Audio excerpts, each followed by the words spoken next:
और भाग के जाते बीजेपी को सपोर्ट करते। कांग्रेस तो बोलती है सर कि जहाँ जहाँ ये पहुँचते हैं हमको नुकसान पहुँचाते हैं। नहीं, कांग्रेस का नुकसान पहुंचाने के लिए बचा ही क्या है? उसके साथ कौन है? वोट ही नहीं उनके साथ। यूपी का मुसलमान किसके साथ है? ओवैसी जी के साथ है, बहन जी के साथ है, अखिलेश भैया के साथ है या राहुल भैया के साथ है? किसके साथ जाएगा यूपी का मुसलमान 2022 में? यूपी का मुसलमान आज MIM के साथ में है और जो मुसलमान सपा में पद पे बैठे हैं वो सपा के साथ में है, लेकिन आम पब्लिक MIM के साथ में है। प्रदेश में बीजेपी का सरकार है, 4 साल सत्ता चलाई है बीजेपी, सत्ता का सुख भुगत रही है, शहरों का नाम बदल रही है, तमाम जगह पे महंगाई बेलगाम है। सर आप इसको कैसे हिसाब से देखते हैं? क्या आपको लगता है, आपको भी ऐसा महसूस हो रहा है कि यूपी में जंगल राज है, कानून व्यवस्था लचर है? इस पे आप क्या कहना चाहेंगे? जी, सरकार तो सपा ने जो अपना ये बीजेपी का जो सरकार है ये जगह जगह नाम जो बदल रही है, इनको कुछ काम तो है नहीं, विकास पे कुछ काम किया नहीं, महंगाई इतना बढ़ा दिया, पब्लिक का दिमाग डाइवर्ट करने के लिए ये लोग अलग अलग ऐसे पगडंडे अपना रहे हैं लोग। अलीगढ़ का भी नाम चेंज करने वाले हैं? वो करेंगे ऐसे, यही काम ही इनके पास रहा है, नाम चेंज करने के अलावा कुछ काम ही नहीं उनके पास। क्या आपकी पार्टी में अपराधी, माफिया और दबंग आके व्हाइट कॉलर करने सोच रहे हैं क्या? जी नहीं, हमारे पार्टी में दबंग और माफियाओं का कोई जगह है ही नहीं। मतलब ये समझा जाए कि आप लोग जो है अपराधियों को जगह नहीं देने वाले हैं, टिकट नहीं देने वाले हैं, मतलब साफ है? जी, हम लोग अपराधियों को टिकट नहीं देंगे। सर अगला CM आप किसको देखना चाहेंगे? जी अभी ये तो प्रदेश तय करेगा, प्रदेश कार्यकारिणी तय करेगा, हम लोग क्या बोल सकते हैं। यानी अगर बीजेपी को स्पष्ट बहुमत नहीं मिलती है तो ये बात मान लिया जाए कि MIM जो है किसी सेकुलर पार्टी को सपोर्ट करेगी जो बीजेपी को रोक सके? जी बिल्कुल। क्या मुस्लिम डिप्टी CM की जो मांग किया था असीम वकार साहब ने पार्टी की तरफ से, आपके स्पोक पर्सन हैं, उन्होंने ये डिमांड की थी कि अगर अखिलेश यादव डिप्टी CM जो है मुस्लिम को बनाए तो हम लोग यूपी में इलेक्शन नहीं लड़ेंगे। क्या उस पे पार्टी कायम है या इरादे बदल चुकी है? जी नहीं, डिप्टी CM का मांग किया था उन्होंने कि डिप्टी CM आप बनाइए मुसलमानों को। अभी हमको नहीं मालूम कि उन्होंने बोला था इलेक्शन नहीं लड़ेंगे, इलेक्शन तो लड़ेंगे, मतलब वो अपने पार्टी से ही आप डिप्टी CM बनाइए। अगर ऐसा फैक्टर होता है कि किसी को स्पष्ट बहुमत ना मिले और MIM एक बड़ी पार्टी बन के उभरती है या मेजोरिटी में आती है, स्पष्ट बहुमत के साथ आती है, तो सर फिर आप किसको CM बनाएंगे? कोई दलित होगा, OBC होगा या मुस्लिम समाज का होगा? कि हम लोग जब 100 सीट पे चुनाव लड़ रहे थे, स्पष्ट बहुमत में कैसे आएंगे? नहीं, अगर आप किसी के साथ गठबंधन करते हैं, अलायंस करते हैं, जैसे आपने कहा कि रास्ते खुले हुए हैं, तो सर अगर 2, 3, 9 पार्टियां, 8, 9 पार्टियां अलायंस करती हैं तो वो माना जाता है कि सबके सीट अगर आके और बहुमत हो जाता है, कर लेते हैं, इतने सीट अचीव कर लेते हैं, जो जादुई आंकड़ा है उसको पार कर जाते हैं, तो फिर वो जीती हुई पार्टी मानी जाती है क्योंकि वो प्री अलायंस है, ये कॉन्स्टिट्यूशन में ये रूल है। तो आपके तरफ से या आपके गठबंधन की तरफ से कौन होगा CM चेहरा? तो अभी तक तो किसी के साथ गठबंधन हुआ नहीं और हम लोग कैसे क्लियर कर सकते हैं किसको CM बनाएंगे। अवैसी साहब ने राजभर जी का नाम आगे किया था बनाने के लिए, अभी राजभर जी का अभी क्लियर नहीं है कि पार्टी के साथ अभी चुनाव 5-6 महीने बाकी है, क्या होने वाला क्या नहीं होने वाला। सर क्या इस चीज़ को आप मान रहे हैं कि मोदी लहर अभी भी बाकी है? जी नहीं, मोदी लहर तो एकदम खत्म हो चुकी है, अभी मोदी लहर नहीं है, अभी MIM की लहर है। सर अगर मोदी लहर नहीं होती, MIM की लहर होती, तो अभी आपने इलेक्शन देखा है, लोगों ने मैंडेट कुछ और दिया है और सारे जगह पे जितनी सीटें हैं जिलाध्यक्ष की, तकरीबन 80% सीटों पे जो है उनका अध्यक्ष चुन के आ गया।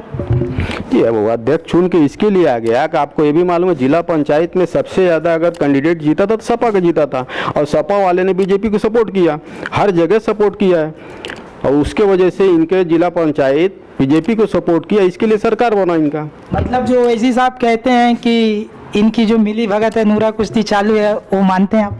बिल्कुल मानते हैं। सर आपका घर पड़ता है परसौना गांव में, जो विधानसभा कसिया कुशीनगर के अंदर आता है। आपने इलेक्शन लड़ने के लिए अपनी सीट चुनी है पटरौना, कुछ तो वजह रहा होगा सर? जी पटरौना में मैंने देखा ज़्यादा पब्लिक जो है आज के टाइम में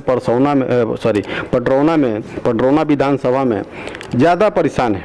वहाँ पे रोड, सड़कें, हर चीज़ का तकलीफ़ है लोगों को, और शिक्षा का भी बहुत तकलीफ़ है। वहाँ पे मुस्लिम एरिया है और वहाँ पे स्कूल वगैरह का बहुत तकलीफ़ चल रही है।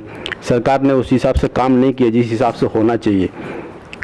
पटरौना सीट से विधायक हैं मौर्य जी और स्वामी प्रसाद मौर्य जी, वो जो है वहाँ से मंत्री हैं, योगी सरकार में मंत्री रहे हैं, इसके पहले भी वो कैबिनेट में रहे हैं, मायावती के साथ रहे हैं। तमाम उनके चाहने वाले लोग, उनके सपोर्टर लोग सत्ता में बैठे हुए हैं। सर, आपकी जो पार्टी है AIMIM, इन पिछड़ों का मुद्दा उठाने में सक्षम है वहाँ पे? जी, पिछड़ों के लिए मुद्दा उठाने के लिए तो हम लोग यहाँ पे लड़ रहे हैं, पिछड़ों को मुद्दा उठाने के लिए। और रही बात, वो मंत्री हैं लेकिन उन्होंने काम नहीं किया। बीजेपी के ही तो मंत्री है ना, बीजेपी वाले काम किधर करते? खाली मंच से खाली अनाउंस करेंगे, नौकरी देते भी तो मंच से। अपना भी राजेश्वर सिंह का मैंने सुना इंटरव्यू, उसमें बोल रहे हैं कि हम लोग मंच से नौकरी दे रहे हैं, मंच से नौकरी दे रहे हैं, ज़मीनी स्तर पे कुछ नहीं है। चलिए, जब हम माने राजेश्वर सिंह जी से मिलेंगे तो आपकी बात वहाँ पहुँचाएंगे कि सर खाली मंच से नौकरी नहीं होती है, ज़मीन पे उतरिए, काम करिए। ठीक है, क्या शहरों के नाम बदलने से विकास होता है? जी नहीं, शहरों के नाम बदलने से विकास कैसे होएगा? आपको पता तो फिर कैसे होगा सर? आपका जब टाइम आएगा, आप अगर मंत्रालय में पहुँचेंगे तो फिर आप क्या करेंगे? शहरों के बात सिर्फ 15 मिनट पे नहीं रुकी है। इस भाषण को दोहराते हुए AIMIM के विधायक हैं, स्पोक पर्सन हैं अभी जनाब वारिस पठान साहब, जो बाईकल्ला सीट से MLA हैं, उन्होंने भी कहा कि 100 करोड़ पे जो है ये 15 भारी हैं। क्या कहेंगे आप? अब कुछ सवाल ऐसे आ जाते हैं जहाँ पे जवाब देना पड़ जाता है। अब उनको उसका गया था, कुछ बोले थे लोग, इसके लिए उन्होंने ऐसा बोला। दीजिए ना सर, जवाब के लिए तो हम आपके पास आए हैं। उनका बात का जवाब हम कैसे दे सकते हैं? हमको इसके बारे में कुछ मालूम नहीं है। अच्छा, क्या आपको नहीं लगता है कि ऐसे बातों से जो लोग आपसे जुड़ना चाहते हैं वो आपसे फिर से खफा हो जाते हैं? ऐसे में कैसे आपकी नैया पार होगी? सर, हमारे साथ तो सब लोग जुड़ रहे हैं, ऐसी बात नहीं है, हर कौम के लोग हमारे साथ जुड़ रहे हैं। रही बात बयान का, तो कुछ हो जाता है गलती आदमी से। अगर आप सरकार में आए, सरकार का हिस्सा बने, तो यूपी में क्या क्या सुधार लाएंगे? हम यूपी में सबसे पहले तो लिंचिंग जो हो रहा है, इंशाल्लाह इसको कंट्रोल करेंगे, और शिक्षा विकास और शिक्षा, रोड, हॉस्पिटल, स्कूल, इस पे काम किया जाएगा। गरीबों को रोजगार दिया जाएगा। अखिलेश यादव बोल रहे हैं 300 यूनिट बिजली फ्री कर देंगे। सर, वो तो 2012 में जब चुनाव आया था तो मुसलमानों को 18% आरक्षण देने की भी बात किए थे। 5 साल सरकार बनाए, चलाए और भूल गए, तो उनके वादे के क्या लिए? एक आखिरी सवाल है सर, आप हमारे माध्यम से आपके विधानसभा के लोगों को, कुशीनगर जिला के लोगों को और उत्तर प्रदेश के लोगों को, जो आम जनता है, जो वोटर है, बहुत नए लड़के हैं जो इस बार वोटर बनेंगे, युवा पीढ़ी है हमारी, आपकी तरफ देख रही है, एक ऑप्शन के तौर पे AIMIM को देखा जा रहा है। AIMIM जो है अपनी एक दमदार एंट्री कर रही है यूपी में, तमाम जगह पे हमने देखा भी है।